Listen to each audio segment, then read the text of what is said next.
Imagine someone stealing all of your data. We're talking all of your work, your projects, your family vacation videos, pictures, everything. Then you receive a note, and this note tells you that you can have your data back, but it's going to cost you. Well, ladies and gentlemen, let me introduce you to ransomware, a nasty piece of malware that does exactly this, and often much worse. So what exactly is ransomware? If you have spent just about any time in IT, you have likely heard about ransomware. It's a type of malware designed to encrypt the victim's files, making them inaccessible or locking them out of their systems entirely. Then it demands a ransom payment in exchange for the decryption key for the data or for regaining access to that system. Ransomware has been around for many years now, and it has become one of the most prevalent cybersecurity threats in recent years. It really is the stuff of nightmares and is often the #1 concern amongst IT staff, security professionals, and executives. So now let's look at how ransomware works and why it's such a major cyber threat. First, let's look at how computers become infected with ransomware. Ransomware infections, just like all malware infections, can start in a number of different ways. One of the most common ways is by phishing emails that contain either malicious attachments or malicious links. It could also be a program or a tool that the victim is tricked into downloading. Another way could be via the Windows Remote Desktop, also known as RDP. If a computer has RDP enabled and it's publicly accessible, attackers can attempt to gain access by guessing credentials, making it a common entry point for ransomware attacks. Once the ransomware has infected a machine, some strains have worm-like capabilities. What does that mean? Well, remember, worms can self-propagate, meaning that ransomware can spread all by itself. These strains are sometimes referred to as crypto worms. The ransomware self-propagates by scanning the local network for devices that have known vulnerabilities. It then exploits those vulnerabilities, allowing it to spread through the entire network very quickly. This maximizes the attack impact. Once the ransomware has spread to all of the devices on the network, it's now time to encrypt the data. The goal is to target the most valuable data, things like pictures, spreadsheets, databases, etc. You know, the files you just wouldn't want to lose. We're going to go into encryption later on in this course, but let me give you a high-level overview. To encrypt data, you need something called an encryption key. This is used to convert readable information into an unreadable format known as ciphertext. Now, there are a couple of different types of encryption. One is called symmetric encryption, and the other is asymmetric encryption. Symmetric encryption uses a single key to both encrypt and decrypt the data. This is the fastest option, which is great when it comes to encrypting huge amounts of data. Asymmetric encryption uses two separate keys, known as a key pair. One key, known as the public key, is used to encrypt data. The second key, known as the private key, is used to decrypt the data. Because the public key can't decrypt the data, it's safe to share, allowing data to be encrypted without exposing the private key. Don't worry, we're going to dive more into this later in the course. So, back to ransomware. Ransomware could use either symmetric or asymmetric encryption. The benefit to symmetric encryption is that it can encrypt files quickly, which is key when it comes to ransomware attacks. The downside is that the same key used to encrypt the data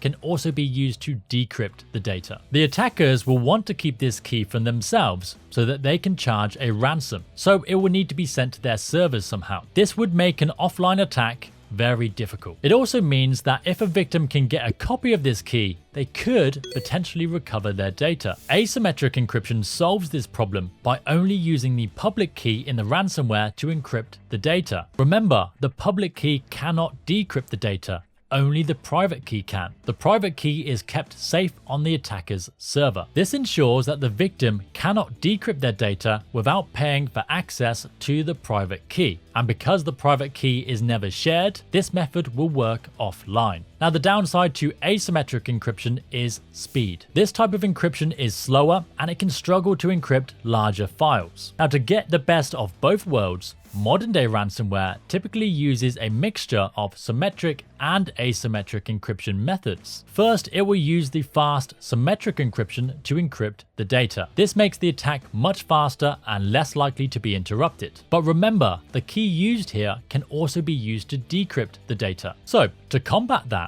the ransomware will use the slower asymmetric encryption method to encrypt the original symmetric key. Because the decryption key has now been encrypted itself, it is now impossible for the data to be recovered without the private key, which is safely stored on the attacker's server. The ransomware will also usually delete something called the volume shadow copies, which are like local backups for Windows. It will also target and encrypt any additional backups it finds to help prevent recovery of your data. The attackers usually want you to still be able to access your computer, so the system files are not usually affected. So now the encryption is done. In order to decrypt the data, you need the private key. However, only the attackers behind the ransomware has the private key. And this is how the ransomware works. Once the ransomware has finished encrypting the data, it will then display a ransomware note of some kind. This is usually a new background image containing the ransomware note, or it could be a simple text file found in every directory. This note will explain that your data has been encrypted, and there is no way to recover it without the private key, which they own. They will, of course, offer to provide you with the tools you need to recover and decrypt your data, but only if you pay a ransom, often in a set number of days. Now, whether or not they will decrypt your data once payment is made is not certain. Interestingly though, it is in the attacker's best interest to stick to their word. Otherwise, no one would ever pay the ransom, right? In fact, there have been cases where the attacker has provided technical support to recover the data once payment has been made. So that's a general look at how ransomware works. But because ransomware has been so successful, there are many different variants from different threat actors, each with their own tactics and techniques. Let's now look at some real-world examples of ransomware. Even though ransomware has been hitting the headlines in recent years, it's a relatively old concept. One of the first examples of ransomware was the AIDS Trojan, not to be confused with the AIDS computer virus that we looked at earlier in the course. The AIDS Trojan was released in the late 80s. It was sent out on a floppy disk to a mailing list, and it was named AIDS Information Introductory Diskette. When the user inserted the malicious floppy disk and ran the installer, the AIDS Trojan infected the machine. AIDS would then count the number of times the computer was booted, and on the 90th time, the user would be locked out of the entire system. A message would be displayed telling the user that it was time to renew their license with PC Cyborg Corporation and instructing them to pay $189 by posting it to an address in Panama. Luckily, the AIDS Trojan was flawed, and tools were developed to remove it and to recover the infected machines. Another early example of ransomware locked the victims out of their computers and showed them what looked like an FBI or similar agency page. The page would state that they needed to pay a fine due to some sort of illegal activity that they had detected. Until they paid, they could not get access to their system. So, ransomware has been around for a long time,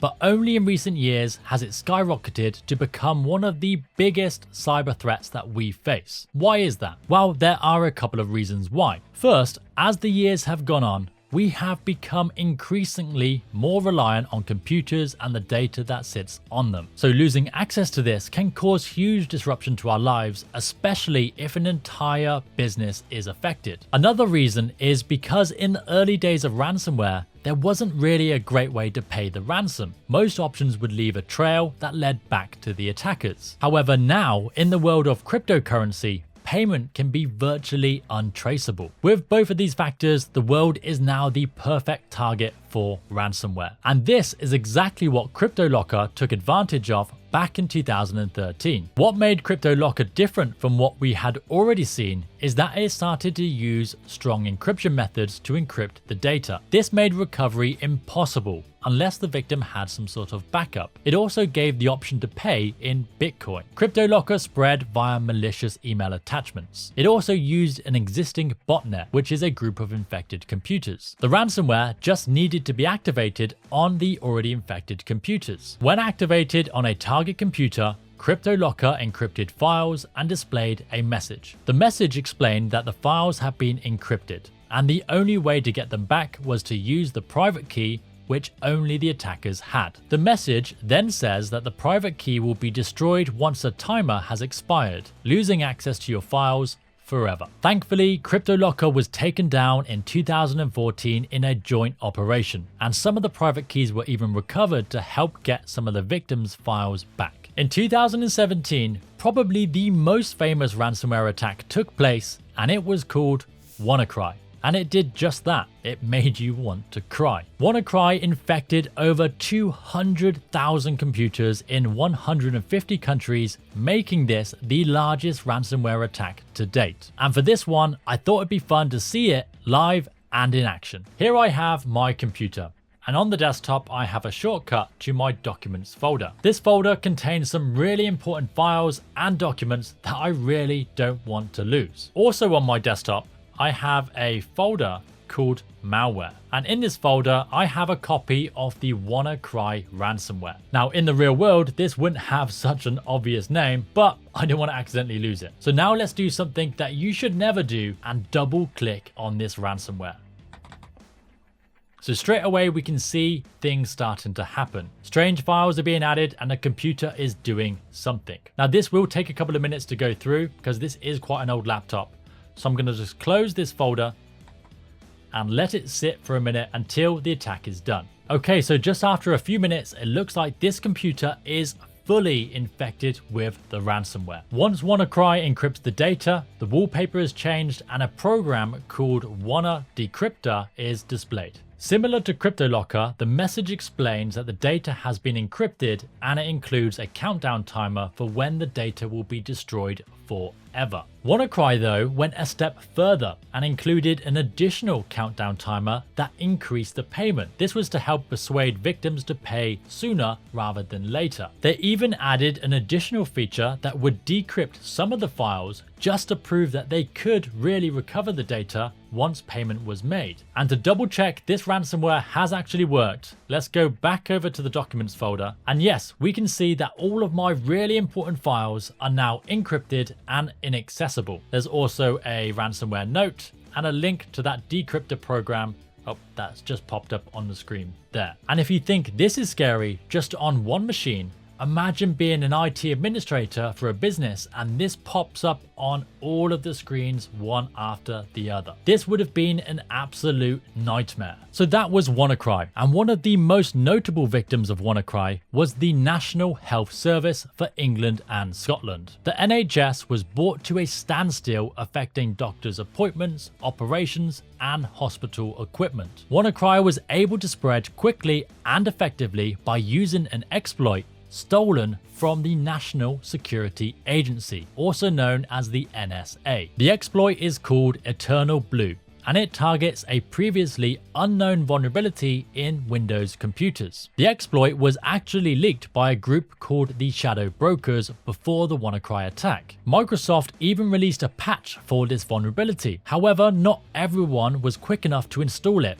resulting in widespread infections. So now we've seen some ransomware in action. Let's now talk about the current state of ransomware. In recent years, we've seen ransomware attacks change tactics to something we call big game hunting. Ransomware, such as CryptoLocker and WannaCry, were widespread, and the attackers didn't particularly care who was targeted. It could have been a family, a small business, or a large corporation. Because of this, the ransom amount that was demanded was generally pretty small, often only a few $100s. But it was clear that ransomware was very effective in this modern world. Most businesses cannot operate when they're locked out of their machines and they have no access to their data. And this gave the attackers an idea. Why not specifically target the big corporations and the businesses that couldn't cope without their data? We now see attackers spending a lot of time gaining access to targeted businesses and organizations before deploying their ransomware. If successful, the attackers have now started to demand a lot more to get access back to the data. And I mean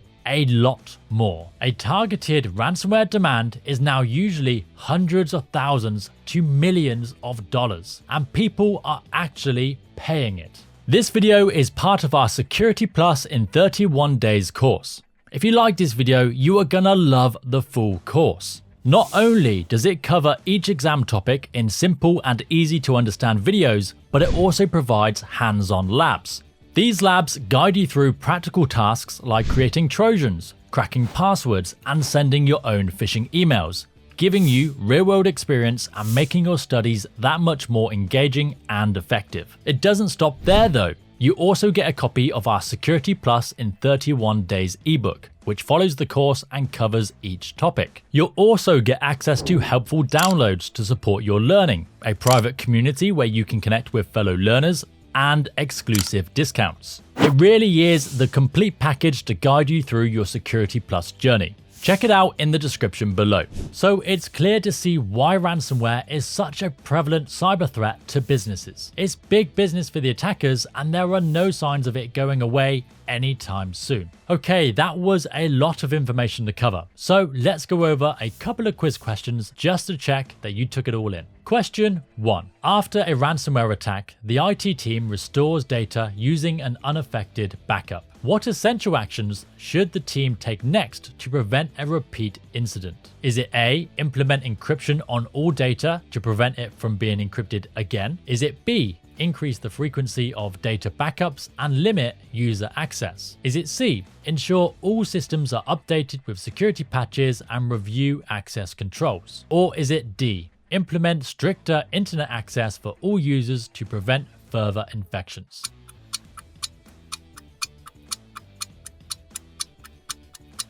The answer is C. Ensure all systems are updated with security patches and review access controls. Patching and access control improvements are important after a ransomware attack to ensure that the same vulnerability or weakness cannot be exploited again in the future. Okay, last question. Which of the following best explains why modern ransomware attacks often demand cryptocurrency for payment? Is it A, cryptocurrency transactions are fully insured? B, cryptocurrency is publicly traceable, reducing anonymity? C, cryptocurrency allows attackers to remain anonymous and is harder to trace? Or is it D, cryptocurrency has a lower transaction fee than traditional banking?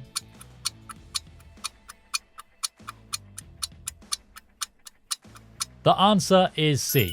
Cryptocurrency allows attackers to remain anonymous and is harder to trace. Cryptocurrencies provide anonymity, making it difficult for law enforcement to trace payments back to the attackers, which is why it's a preferred payment method for ransomware. If you like this video, don't forget to give it a thumbs up, leave a comment, and subscribe. The support from you guys really helps this channel grow. Other than that, thank you for watching.